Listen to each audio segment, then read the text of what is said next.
Nous vivons donc, vous le savez, le Tour de Côte d'Or. Ça a démarré hier, aujourd'hui 2 étapes pour le prix d'une.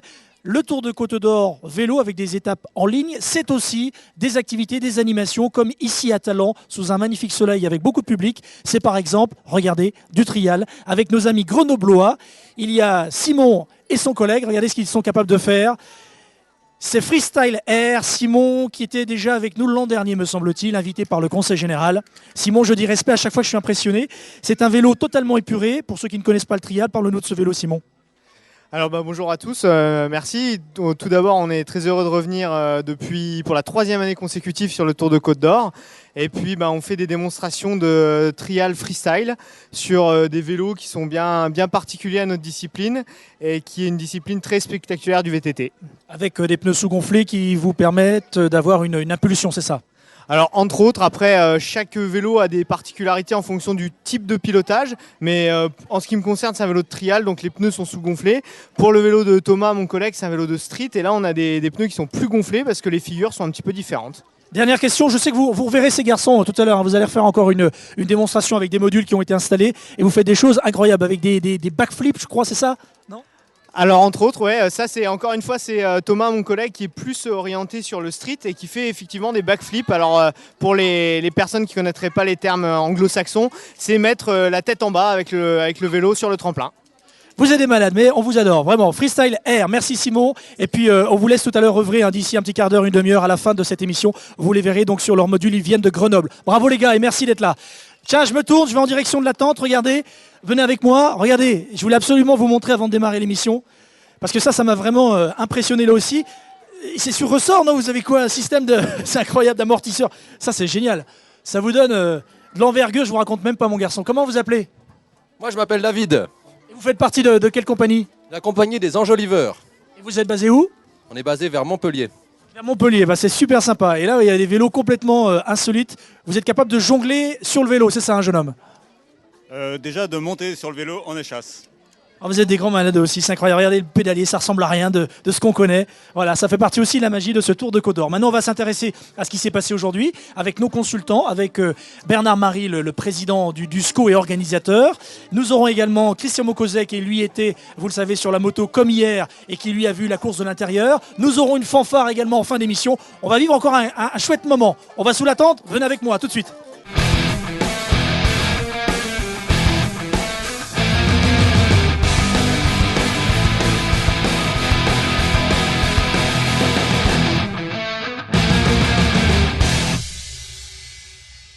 Alors, nous voilà sous la tente du Conseil Général à l'occasion de cette émission d'après-tour. Avec, j'aime bien commencer par les maires parce que mine de rien, il faut aussi l'implication des maires de chacune des communes qui nous accueillent pour que ça puisse se dérouler dans de bonnes conditions. On sait que ça demande quand même des moyens, une logistique, une organisation. Et nous sommes aujourd'hui à Talent. Comme avec le maire de Chenôve où nous étions, je peux vous dire la même chose, Monsieur Menus, c'est que vous avez choisi votre journée pour nous accueillir. Le soleil est là, le public aussi. Eh bien, on a passé commande et on a été livré. C'est ça c'est ça le problème du temps.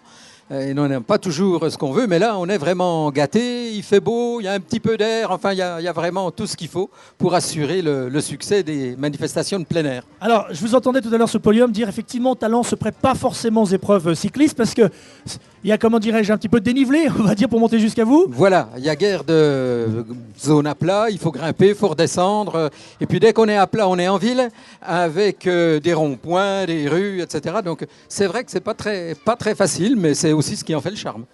Merci en tout cas d'être avec nous. Je sais que vous allez rester une bonne partie de l'émission à côté de vous. Donc la jolie Miss Côte d'Or qu'on vous a présentée déjà hier, Mélanie Garcia. Vous avez vu l'étape de ce matin, vous, Mélanie? Oui, j'étais dans la voiture ce matin et c'était très impressionnant. J'ai pu suivre les coureurs. Ils étaient bien fatigués à l'arrivée, mais le résultat est là. Ils sont encore bien en forme aujourd'hui. Ils l'ont prouvé cet après-midi. 2 étapes pour le prix d'une, 75 km ce matin, 75 cet après-midi. Autant dire que ce sont des costauds. On va d'ailleurs leur donner la parole. Restez avec nous jusqu'à la fin de l'émission, Mélanie.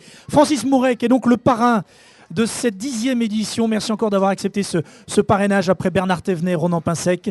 7 fois champion, mesdames et messieurs, de cyclocross. Il a terminé 20e du Giro, meilleur français il y a quelques semaines. Il ne participe pas au Tour de France. Vous préparez pour la Vuelta? Non, je me prépare pour la saison de cyclocross qui va débuter mi-septembre. Et vous êtes capable d'alterner cyclocross, route, enfin c'est particulier quand même, hein? Ouais, c'est particulier, mais j'ai la chance de faire partie de la Française des Jeux, FDJ.fr, qui me fait des programmes d'entraînement et de programmes de course qui m'adaptent à la route et au cyclocross. Alors reste avec nous Francis, vous êtes aussi nos yeux pour ce Tour de Côte d'Or. Bernard-Marie, je vous donne la parole juste un instant parce que je crois que les coureurs sont assez pressés dans le sens où ils ont des obligations. D'ailleurs, vous pouvez nous en parler, Président. C'est entre autres le contrôle antidopage, tout simplement. Oui, bien écoutez, on est plein dedans, on va dire, hein, puisque je crois qu'il y a plus de 20 coureurs qui ont été désignés pour aller au contrôle antidopage. Bon, c'est malheureusement les résultats de ce qui se passe aujourd'hui, de ce qu'on entend tous les jours, aussi bien sur le Tour de France. C'est même un peu navrant et un peu agaçant parce que toujours le vélo. Et là, je défends les coureurs et quand on a fait une grosse journée comme aujourd'hui, aller encore au contrôle, c'est compliqué, quoi. Voilà. Mais bon, c'est comme ça, c'est la règle et il en faut. Vous soustraire, hein, Bernard, ça fait oui, partie des règles. tout à fait. On va donner la parole donc finalement au grand gagnant de la journée dans le sens où ça s'est joué à pas grand-chose, je crois, hein, sur l'arrivée. Ça s'est joué peut-être à quelques boyaux. En tout cas, il porte le maillot jaune. Et a priori, c'est ce que j'ai cru entendre, hein, que celui qui gagne aujourd'hui à Talent a quand même de fortes chances de gagner demain. Est-ce que vous parlez français? Parce que je crois que vous êtes érythréen, si je ne dis pas de bêtises. C'est ça, de l'Érythrée. C'est ça. Vous parlez français ou c'est son coach peut-être qui va traduire avec le micro, Mélanie? Si vous pouvez donner le... Présentez-nous votre coureur. Alors, Meraoui est un coureur qui vient d'Érythrée. Il faut savoir que l'Érythrée, donc, c'est à l'est de l'Afrique, à côté de l'Éthiopie.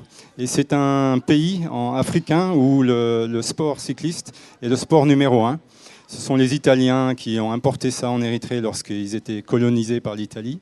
Et depuis, il y a toujours énormément de cyclisme et beaucoup de cyclistes de grand talent. Il y a quelques reliefs, un peu de montagne en Érythrée ou c'est plat? Je ne connais pas du tout le pays. Non, il y a des montagnes. Ouais. On a des parties plates au niveau de la capitale, mais ils ont aussi des montagnes. Alors, sans langue de bois, concrètement, vous aviez vraiment prévu ce scénario aujourd'hui? Bon, après, il y a bien sûr les aléas de la course, mais je veux dire, vous aviez eu le temps de repérer le tracé. Vous aviez prévu ce superbe scénario parce que vous avez quand même l'un de vos coureurs qui est maillot jaune ce soir. Alors pour tout vous avouer, lorsque j'ai reçu le parcours il y a quelques semaines déjà, on avait observé qu'avec ce profil, on pouvait gagner l'étape.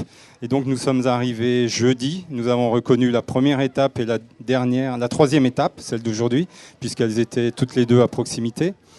Et on avait prévu 2 scénarios, celui qui s'est déroulé et un autre où le peloton pouvait être groupé au pied de la dernière côte. Et c'est vrai qu'il connaissait par cœur, puisque je lui répète ça depuis 3 jours. Il savait exactement où il devait attaquer et il a appliqué à la lettre la consigne. Encore faut-il que ça réussisse, parce que je le disais, il y a les aléas, il peut y avoir une chute, il peut y avoir des choses comme ça. Mais Raoui, est-ce qu'on peut lui demander justement le feeling de cette journée, ce qu'il a ressenti aujourd'hui?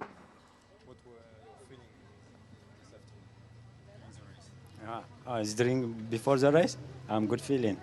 I have more hope, to take the yellow jersey. So I'm good feeling. A priori, oui, il est plutôt satisfait, je crois. Un bon pressentiment, Mélanie, en plus, c'est le bilingue facile. Before the climb, when my teammate, your captain, took back to the John Jack. So John Jack say, attack the first of the climb. So to catch the peloton, just try. The captain say, Merhaw, just try. What? I say, 1 minute. No problem, just try. Okay, I will try. So when I will try, I saw the jersey of car. So I catch him at the top of the climb. Traduisez-nous, je crois que j'ai à peu près compris l'essentiel, mais allez-y quand même. Donc il se sentait très bien cet après-midi et à l'avant-dernier grimpeur, il n'y avait qu'1 minute sur le groupe de tête, 1:10 je crois. Et un de ses équipiers lui a dit, maintenant il faut que tu attaques dès le pied pour combler cette minute. Il a dit, pas de problème, j'essaie, on verra en haut. Bon, j'imagine que vous êtes un manager heureux là ce soir, parce que même si vous l'aviez pressenti ou prévu ou programmé, c'est vrai qu'avoir un maillot jaune ce soir, on dit quoi, 80% du boulot est fait? Pas tout à fait, tant que la ligne d'arrivée n'est pas franchie. Vous savez, demain, ça va être une course où il va avoir besoin de ses équipiers. C'est plus du tout le même terrain. Et sans son équipe, s'il n'a pas des hommes forts à ses côtés, il peut perdre le maillot. Donc ça va se jouer maintenant, non pas seulement que sur ses capacités à lui, mais la capacité du groupe et de ses équipiers. Dernière question, après on va le libérer, sur son ressenti sur la Côte d'Or. Est-ce qu'il a quand même le temps de regarder un peu le paysage? Est-ce qu'il connaissait le coin, la Bourgogne, le département? Non, ils connaissaient pas du tout, mais lors des repérages, ils trouvaient que c'était très très joli. Et c'est vrai que nous vivons actuellement à Aigle, là où est basé le centre, et on a de nombreuses vignes comme ici en Côte d'Or, et ça lui rappelait un petit peu sa vie à Aigle. Merci Meraoui, merci beaucoup. Et bravo, félicitations. Voilà, on peut l'applaudir comme le maillot jaune, qui sera peut-être encore maillot jaune demain, il reste une étape. Bon, Bernard, il vous a ravi le maillot jaune, ça s'est joué peut-être pas grand-chose, mais il y a quand même de très très belles satisfactions, parce que j'ai entendu souvent, régulièrement, les prénoms de vos coureurs, prénoms et noms, ils se sont très bien comportés. Il y en a un d'ailleurs sur notre plateau, maillot bleu, combativité, donc c'est toujours quand même glorieux pour une équipe. Votre ressenti à vous, Bernard, président du SCO? Comme je l'ai dit ce matin, effectivement, nos coureurs ont pris la course par le bon bout, comme on dit dans le jargon. Ils ont toujours été présents à l'avant. On avait 4 coureurs devant sur 5, on pouvait guère faire mieux. Sauf que nos coureurs, on a des jeunes qui ne sont pas encore très aguerris pour certains, encore un peu limite, mais ils ont vraiment joué le collectif. Et je crois d'ailleurs qu'au classement général, à part notre ami aujourd'hui vainqueur et détenteur du maillot jaune, je crois qu'ils sont 2e et 3e au général, on va être premier par équipe. Donc, allez, on ne va pas non plus être... royaliste que le roi. Voilà, voilà, tout à fait. Donc, c'est déjà bien. Tiens, un petit mot sur le garçon qui est avec nous, parce que lui aussi, il faut qu'on le libère rapidement. Cédric, maillot bleu, combativité, déjà quand même, ça c'est sympa sur un CV de coureur, ça prouve qu'on a quand même bien donné. À un moment, ça a été, j'ai entendu Julien Bernard qui aurait pu également avoir ce maillot, ça s'est joué entre les deux, c'est ça? Ça s'est joué entre les deux. Vraiment un bel esprit d'équipe, hein, Cédric Gawa. Oui, bien sûr, on avait pris la course par le bon bout, comme l'a dit Bernard. Dans le final, malheureusement, on est tombé sur plus fort que nous. Donc je pense qu'on n'a pas grand-chose à regretter ce soir. Mais ouais, voilà, on a attendu Guillaume Barillot dans le final, dans la dernière difficulté. Il avait eu un peu de mal à basculer, et comme c'était le coureur le mieux placé au classement général. Il était virtuellement maillot jaune, voilà, à un moment donné. En fait, dans l'échappée, c'était le mieux placé, donc c'était idéal pour nous. Malheureusement pour nous, Meraoui est rentré tout seul sur l'échappée, donc ça a remis en cause un peu tous nos plans. Et donc voilà, dans le final, on a essayé de limiter la casse. Et bon, on est 2e et 3e ce soir, c'est pas trop mal. Mais bon, la course n'est pas finie. Demain, il y a encore une journée et on compte bien essayer de faire quelque chose. Alors justement, Cédric, sans tout dévoiler, parce qu'en plus, il se trouve que le maillot jaune est juste à côté, mais qu'est-ce que vous avez prévu de faire? Est-ce que vous allez vous réunir? Regardez, vous le connaissez par cœur, vous le tracez, vous jouez à domicile. C'est une chance. Oui, bien sûr, c'est une chance de jouer à domicile. On connaît pas mal les routes quand même. Donc on verra ce soir avec le directeur sportif, c'est lui le patron. Et il nous dira quoi faire demain pour pourquoi pas essayer de ravir ce paltoro jaune à Meraoui. Oui. Mais bon, ça sera pas facile, bien sûr. Il y a combien d'écart entre vous deux? Je sais pas exactement. Je pense que ça doit être une vingtaine de secondes, quelque chose comme ça. Ah, c'est jouable. Ouais, je pense que c'est jouable. Sur une étape qui doit faire 138 km, c'est jouable. Ouais, on verra ça. On essaiera de faire une belle course. Eh ben, rendez-vous demain à la même heure, hein, avec peut-être un autre maillot. En tout cas, merci beaucoup d'être venu. On va vous libérer, parce que je sais que vous avez des obligations. On va libérer également Francis, mesdames et messieurs. Est-ce qu'on peut dire pourquoi? Pour quelle raison? Prenez le micro, Francis. Ou c'est plutôt du registre de la vie privée, mais c'est une tellement belle nouvelle. C'est vous qui voulez le partager ou pas? C'est vous qui voyez? Non, c'est vrai que j'attends un 3e enfant et mon épouse est un petit peu malade sur ce soir, alors je vais rentrer à la maison un peu plus tôt que prévu. Francis Mouret, qui a été le parrain, qui va devoir nous quitter pour de très très bonnes raisons, regagner sa Franche-Comté natale. Francis Mouret qui a un palmarès long comme le bras, qui fait partie des tout meilleurs Français quand même, sachons-le, bien sûr. On parle de cyclocross, mais c'est évidemment un très très bon coureur sur route, puisqu'au Giro, il l'a démontré, 20e quand même du Giro. C'est quand même un garçon formidable et attachant. FDJ, Francis Mouret, applaudissements mesdames et messieurs. Ce que je vous propose, puisque le Tour de Côte d'Or, ce sont de très très belles images. C'est notre beau département visité de part en part. Ce sont de très très belles images rapportées par Christian Mocozet. Avant de voir les images du jour, on va replonger dans ce qui s'est passé hier, puis ce matin, puisqu'on a plein de belles images. Ça serait l'occasion et ça serait dommage de ne pas les montrer. Le temps pour nous de libérer nos coureurs. Voici déjà, pour commencer, un petit résumé de ce qui s'est passé hier avec Christian Mocozet. Regardez.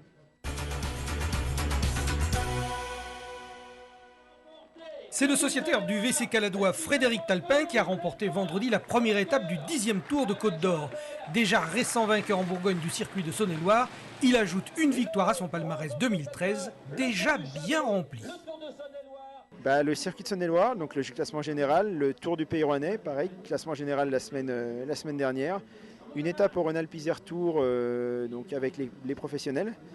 Le Tour du Chablais sur une journée, le prix de la Gamache, une Coupe de France DN2 et donc cette étape sur le Tour de Côte d'Or. Le départ de la première étape avait été donné le matin même à 13 h depuis Châtillon-sur-Seine, une commune qui accueille régulièrement cette épreuve. Au menu du peloton, 143 km 400 pour rejoindre Chenôve. Dès les premiers kilomètres, les tentatives d'échappée apparaissent. La première comprend 2 puis 3 coureurs, parmi lesquels Jimmy Turgis de Nogent-sur-Oise, que l'on reverra plusieurs fois dans d'autres tentatives d'échappée. Les 3 hommes vont compter jusqu'à 30 secondes d'avance sur un peloton qui ne l'entend pas de cette oreille et les rejoint peu avant la première ascension de la journée du côté de Saint-Bouin-les-Moines. La première heure de course est courue à la moyenne de 45 km 100 et les tentatives d'échappée sont nombreuses, mais elles n'iront jamais au bout.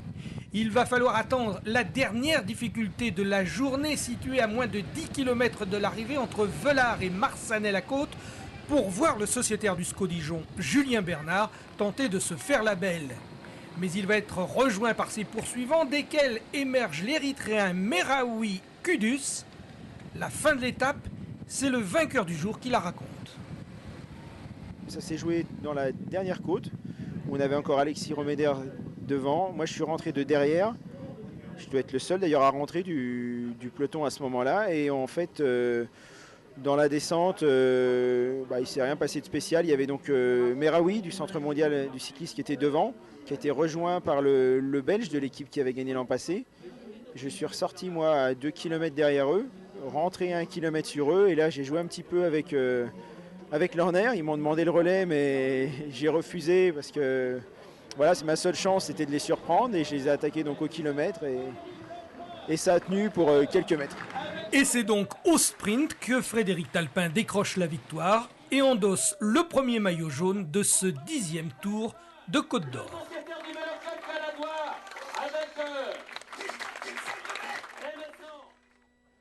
Voilà ce qui s'est passé donc hier, avec un premier maillot jaune qui n'est plus porteur du maillot jaune ce soir. Vous avez découvert le nouveau visage, il s'appelle Meraoui, il vient d'Afrique et c'est un coureur vraiment qui s'est bien comporté aujourd'hui, qui a réussi donc à ravir le maillot jaune à Frédéric Talpin. Mais alors que s'est-il passé ce matin? Avant d'aller plus loin, voici le reportage signé Christian Mocozet qui était à moto, qui nous a ramené de superbes images, regardez.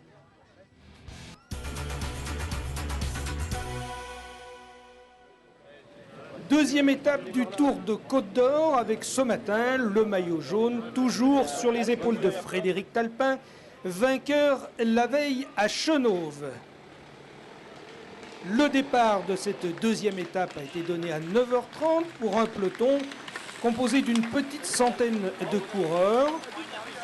Et puis comme hier, lors de la première étape entre Châtillon et Chenôve, eh bien, on va assister à quelques tentatives d'échappée. Après une vingtaine de kilomètres, c'est un groupe composé de 20 à 25 coureurs. Un groupe qui va posséder jusqu'à 50 secondes d'avance sur l'essentiel du peloton. L'étape de ce matin comportait 3 ascensions, comptant pour le Grand Prix de la montagne. Dans ces ascensions, on le voit sur ces images, certains ont un petit peu de mal à suivre. Et puis derrière, eh bien, la chasse s'organise. Et dans ce groupe de poursuivants que nous voyons passer, on retrouve le maillot jaune, on retrouve le maillot vert, et puis également le maillot à pois, tous les trois bien décidés à défendre leurs acquis.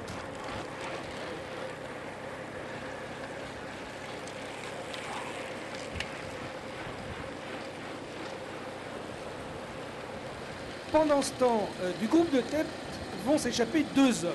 Le 33, Édouard Laubert, du CC Études, et le dossard numéro 48, Hugues Hofstetter, de l'AMC Bisonti. Les 2 hommes conserveront 30 à 40 secondes d'avance, mais leur tentative d'échapper va s'achever à 4 km de l'arrivée à Pouilly, où il y aura un regroupement général et une arrivée au sprint remportée par l'Aixois Anthony Maldonado. Pas de changement au classement général avant l'étape de l'après-midi qui devait se dérouler donc entre Saint-Bernon et Talon.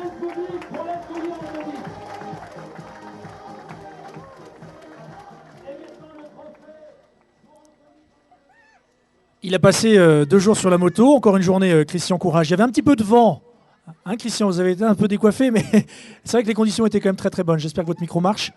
Non, sinon vous prenez l'autre micro, il n'y a pas de souci. Celui-là, il marche mieux. Voilà. Christian... j'étais un peu décoiffé, mais j'ai pas de souci de ce côté-là. Voilà, en tout cas, montage presque dans les conditions du direct, bravo. On entendait un peu le vent dans le micro. Mais c'est vrai que c'est quand même le meilleur moyen de voir la course. Vous avez pu voir aujourd'hui, dans la 3e étape en tout cas, beaucoup d'attaques. Il y a eu une belle échappée, puis des gens qui sont revenus. C'est quand même spectaculaire, hein, quand même. Ouais, et moi je voudrais surtout vous montrer la fin de l'étape d'aujourd'hui. Vous savez qu'il y avait une bosse à passer de Plombières à ici, hein, en arrivant derrière sur la route de Troyes. On va regarder les images, vous allez voir l'effort, et c'est pas Bernard qui va me contredire, l'effort de ces garçons dans cette bosse que vous avez choisie, Bernard, qui est très difficile. Je sais pas à quel pourcentage elle est. Oh, je pense au-dessus, elle est à 12-13% au-dessus. Hein, donc effectivement, elle fait quand même 2 km de long en plus, c'est difficile. Alors on voit les 4 hommes, 4 ou 5 hommes, le groupe de tête qui s'était échappé donc, dans les 10 derniers kilomètres. Et on voit là le début de cette ascension, de cette bosse au départ de Plombières. Et je vous garantis que même à moto, c'est dur. Hein, on sent que ça grimpe. Hein, et je ne voudrais pas le faire en vélo. Alors ces garçons, on les voit... ils avaient, là, quand on les a filmés, ils avaient environ 15 à 20 secondes d'avance sur leurs poursuivants. On sait maintenant qu'ils vont être rejoints dans quelques secondes. Et du groupe qui va les rejoindre va s'échapper le garçon que vous avez reçu tout à l'heure, et qui est le Meraoui, donc. Meraoui, qui est le vainqueur de l'étape. Meraoui, que l'on va voir également finir cette course. On va le voir, ça a été terrible pour lui parce qu'il avait 2 poursuivants derrière lui et il s'est accroché jusqu'au bout. J'imagine qu'il y aurait eu 100 mètres de plus, peut-être que la victoire aurait pu lui échapper. Mais en tout cas, là on est toujours dans cette terrible ascension qui est à moins de 10 km hein, de l'arrivée. À 7 km là, 7-8 km, oui, 7 km maximum. Ouais. Voilà. Et alors donc Meraoui les rattrape et s'échappe. Et voilà la longue course du vainqueur du jour qui débute. Là, on est sur la route de Troyes. On s'approche de Talent. Et on n'est pas encore sur la route de Troyes, là, Bernard? Voilà, on va y être, là. Voilà, on est au croisement, là. Voilà, il va tourner. Et là, on est sur la route de Troyes. Il lui reste 4 km 500. C'est l'occasion de saluer aussi ceux qui sont sur les bords des routes. Alors, je ne parle pas du public, mais celui qui a indiqué la route, parce que vous avez très régulièrement, je ne sais pas comment on appelle ça, des gens postés aux endroits stratégiques. Et c'est vrai qu'en termes d'organisation, on ne soupçonne pas tout ça, mais c'est vraiment énorme. Hein. Oui, voilà. C'est des signaleurs. Oui, il y en a beaucoup. Signaleurs moto, principalement. Voilà, on voit le bel effort de Meraoui. Il faut savoir que là, il a 2 poursuivants qui sont juste derrière lui. Et qu'il n'a pas d'oreillette, donc il est obligé de se retourner quand même de temps en temps, c'est ça? Oui, dans ces cas-là, on évite de se retourner quand même. Hein. Oui, on évite. Hein. Si près de l'arrivée, vaut mieux pas se retourner. Voilà. Les 2 poursuivants sont pas loin derrière. On les voit là dans l'avant-dernière ligne droite. Vous voyez, il y a quoi? Il y a environ une centaine de mètres entre Meraoui et les 2 poursuivants. On va les suivre jusqu'à le franchissement de la ligne d'arrivée. On va voir qu'effectivement... ça s'est joué à vraiment rien. Voilà le dernier rond-point. Les 2 poursuivants ne sont plus qu'à 15-20 mètres de... Là, le rond-point aurait pu être une difficulté. Je me suis dit, là, Bernard, il était un peu cruel parce que non, c'est un rond-point. Bon, là, ils étaient que 2, mais quand il y a un peloton des gens groupés, effectivement, qui veulent aborder un rond-point, de temps en temps, on a quelques chutes. Voilà, non et là, c'est compliqué, oui. C'est compliqué, le rond-point. Ouais. Beau final pour Meraoui qui s'accroche. Et là, il se retourne quand même une dernière fois et il fournit son effort, mais ça s'est joué à rien. Il manque pas grand-chose. Presque photo finish. Il n'aurait pas fallu 100 mètres de plus. Hein. Meraoui Kudus, donc, qui a gagné aujourd'hui, qui est le vainqueur de l'étape et qui porte maintenant le maillot jaune. Gardera-t-il son maillot jusqu'à demain soir, dernière étape? Rien n'est moins sûr. Il n'y a que 20 secondes, je crois, disait Bernard, c'est ça, entre le premier et le deuxième? Oui, je pense une vingtaine de secondes. Donc rien n'est joué, comme le disait son manager tout à l'heure. Effectivement, demain, c'est plus une course de plaine. Relativement longue, donc là c'est la course d'équipe qu'il disait qu'il va jouer sans plein, voilà. Avant de terminer, je voudrais vous montrer dans un instant une image. Est-ce qu'il y a eu des chutes aujourd'hui, Bernard? Oui, quelques chutes, mais sans gravité apparemment. Non. Il y en a eu hier et elles sont quelquefois spectaculaires. Alors c'est pas la chute que je vais vous montrer, mais regardez dans quel état ce garçon est.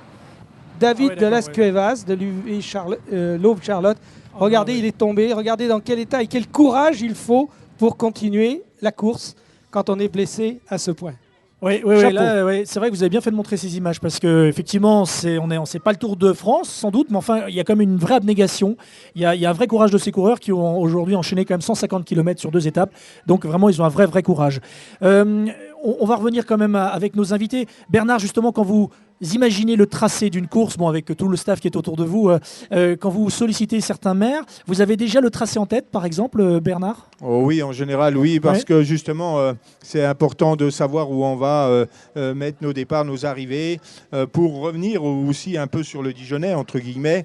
Mais je le disais, c'est un rapport quand même, aujourd'hui, le Tour de la Côte d'Or, entre la ville et la campagne, et c'est magnifique d'aller dans notre magnifique département de la Côte d'Or. Donc ça, c'est important, mais effectivement, il faut solliciter les maires, et je remercie encore Monsieur Menu, le maire de Talent, parce que toutes les municipalités jusqu'alors qui nous ont accueillis, au départ ou arrivés, nous ont vraiment bien accueillis, et ça c'est très important pour nous. On sait qu'on est soutenu par nos élus, c'est très bien. Alors il y a une vraie demande, c'est vrai que vous êtes presque un peu, on va dire, victime de votre succès, c'est-à-dire que j'imagine qu'il y a des communes qui très tôt en avance disent, voilà, moi l'an prochain je veux être sur ce Tour de Côte d'Or. Comment vous établissez justement la sélection des villes arrivées au départ ?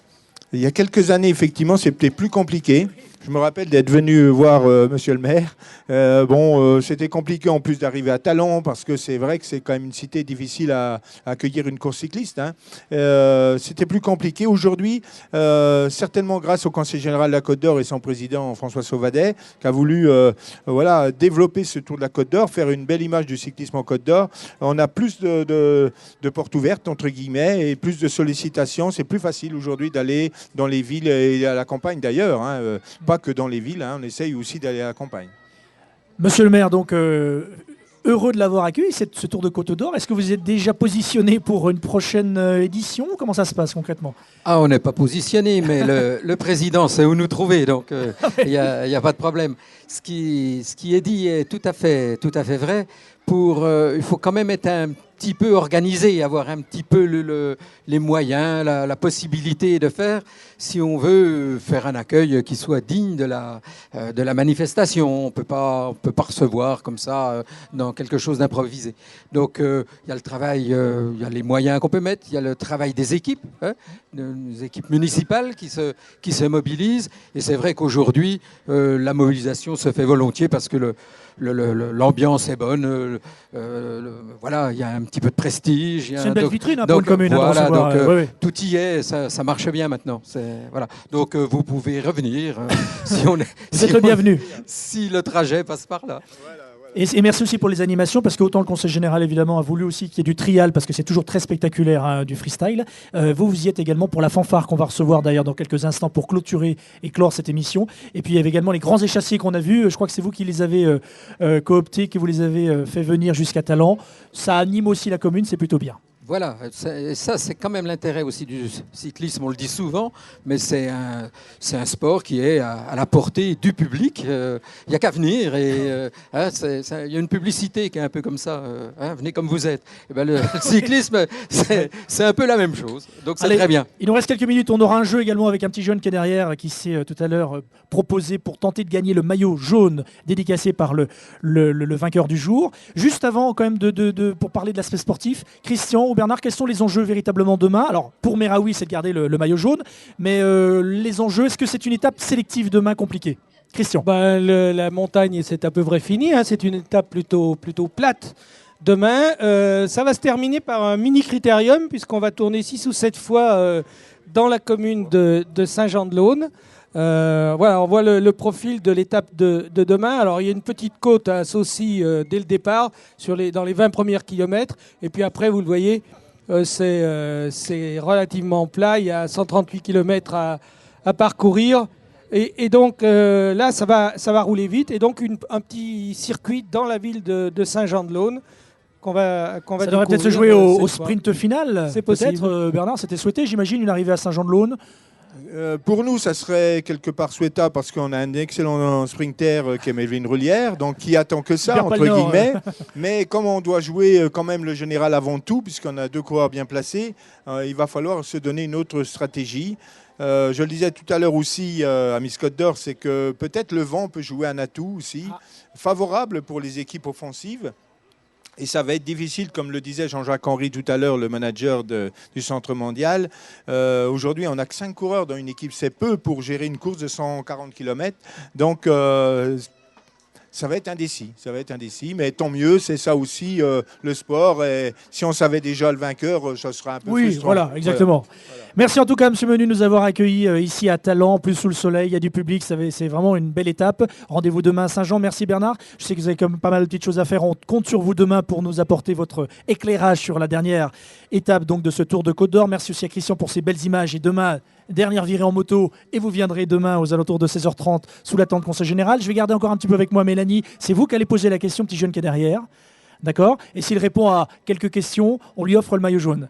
Juste avant, je pense que ça fera plaisir à Bernard Marie, je voudrais que vous écoutiez Ronan Pincet, qui est l'un des anciens parrains de ce Tour de Côte d'Or. Il y a eu Bernard Thévenet, il y a eu Jean-François Bernard l'an dernier, il y a eu Ronan Pincet il y a quelques années. On l'a joint par téléphone et on lui a demandé, Ronan, l'importance de porter le maillot jaune, quelle que soit la course et les enjeux et la taille de la course. Lui, il a porté le maillot jaune du Tour de France. Là, il pense que c'est véritablement important, même pour un coureur ici au Tour de Côte d'Or, de porter une fois dans sa vie le maillot jaune. Écoutez Ronan Pinsec.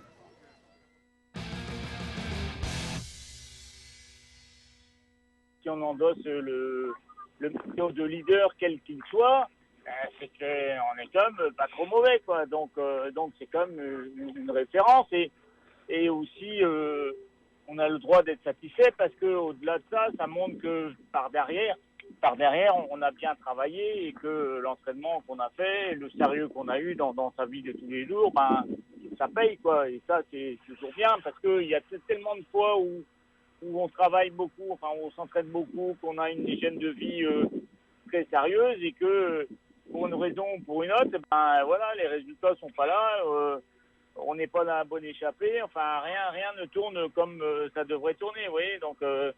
Donc voilà, quand ça va dans le bon sens et qu'on est sur le podium, ben, c'est que voilà, c'est comme une récompense, quoi. Donc on a le droit d'être heureux et d'être satisfait. Ronan Pincet, que vous entendrez à nouveau une dernière fois donc demain et qui vous expliquera l'importance de l'organisation d'un événement comme le Tour de Côte d'Or. C'est bien parce que c'est détecteur de talent, dénicheur de talent. Et lui qui a été aussi organisateur en Bretagne de courses comme le Tour de Côte d'Or, en tout cas à la même échelle, il se rend compte quand même de la vraie difficulté d'organiser, de prévoir et d'assurer la sécurité du public, des coureurs, et que c'est de plus en plus compliqué. Ronan Pincet, vous l'entendrez une dernière fois demain, tout comme d'ailleurs Bernard Thévenet, que nous avons là aussi contacté par téléphone. On arrive bientôt au terme de cette émission qu'on a voulu sympa, sous le soleil, à Talent, avec du public, et Paul qui nous a rejoint. Paul qui va tenter de gagner le maillot jaune qui est ici, on va le montrer. Regardez le beau maillot jaune dédicacé par le vainqueur du jour, celui qui gagnera peut-être le Tour de Côte d'Or s'il arrive à le garder à l'issue de la 4e étape. Tout va bien, Paul? Oui. Quel âge tu as? 9 ans. 9 ans, et c'est le papa qui est à côté qui va donner un petit coup de pouce. On va vous poser une série de questions. Si vous répondez à la grande majorité d'entre elles, on vous offre le maillot jaune. D'accord? On ne va pas déterminer combien, on va le faire au feeling. Paul, est-ce que tu es prêt? Oui. Mélanie, à vous de jouer. Alors aujourd'hui, il y a eu plusieurs animations. Est-ce que tu peux me dire quelle animation il y avait aujourd'hui face à la médiathèque de Talent? Papa peut aider s'il veut, non? Ah ben c'était juste là, juste c'était juste là. Juste à côté. Il y avait du vélo, c'était le vélo, c'est ça Du VTT trial. Ah, du VTT trial. Voilà. Bon, c'est pas grave. Allez, une autre question, plus simple.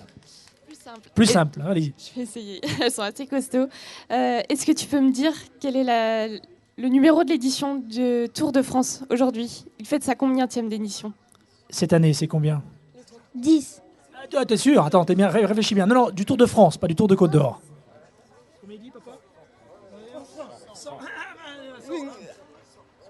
C'est un chiffre tout rond. C'est historique, c'est la première fois qu'il y a 3 chiffres. 100. 100, on va dire 100 timidement, mais c'est bien la bonne réponse. Allez, encore une dernière, oui, merci. Hier, on nous a dit 300 quand même, hein, pour l'info. On a essayé d'aider comme on a pu.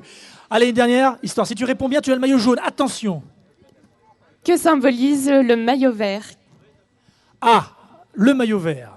Tu sais qu'il y a le maillot bleu que portait d'ailleurs un coureur du SCO, qui est le maillot de la combativité. C'est pas ça. Le maillot à pois, c'est le meilleur grimpeur. Le maillot jaune, c'est le leader. Et le maillot vert, C'est ça, je dis pas de bêtises. Hein. Oui, non, j'ai eu un doute là d'un coup. Mais... Alors, qu'est-ce que oui, on nous a soufflé le Sprint. Le sprint. Quelle est la Oui, réponse, c'est ça, Mélanie? c'est la bonne réponse. Ouais, merci public. Hein. Bon alors, le maillot jaune, allez, on te l'offre.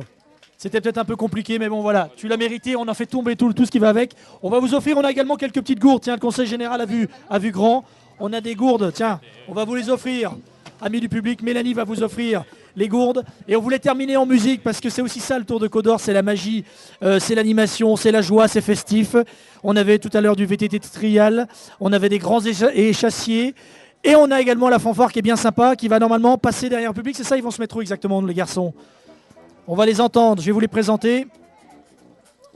Je vais essayer de retrouver le nom de ces garçons, sinon on va aller improviser, on va aller les voir. Attendez, je vais prendre votre micro. Alors, est-ce qu'on peut avoir la fanfare? Venez, approchez-vous. Ça, c'est une bonne idée de la mairie de Talent, vous voyez. C'était de faire une animation musicale. Venez, approchez-vous. Lui, il a un instrument, c'est un truc de magique. Merci, hein. Rappelez-moi le nom de la fanfare. Ce sont les Cadixis et c'est du jazz New Orleans. Et vous venez d'où? Et on est de Dijon. Et de Dijon. Autour de Dijon. Et comment s'appelle cet instrument? C'est un sousaphone. Il y a le banjo, la washboard, le saxophone et la trompette. Ah, le washband, le washband, faut que tu viennes vers moi, ça c'est incroyable ça. Washband. Ah, comment ça fonctionne exactement? Face caméra? Simplement, avec des dés.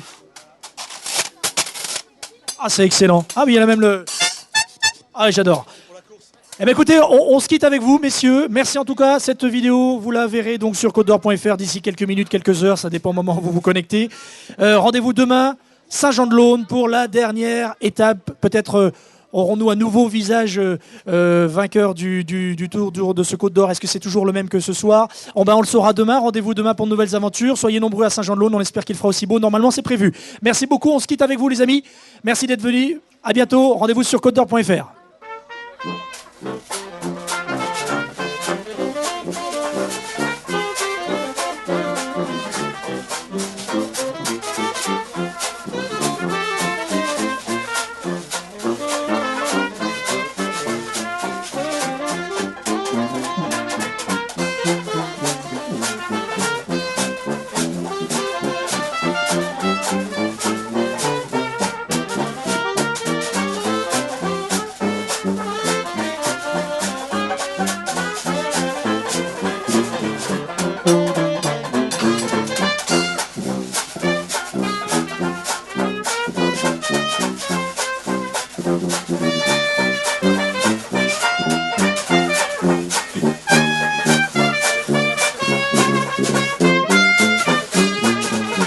Thank you.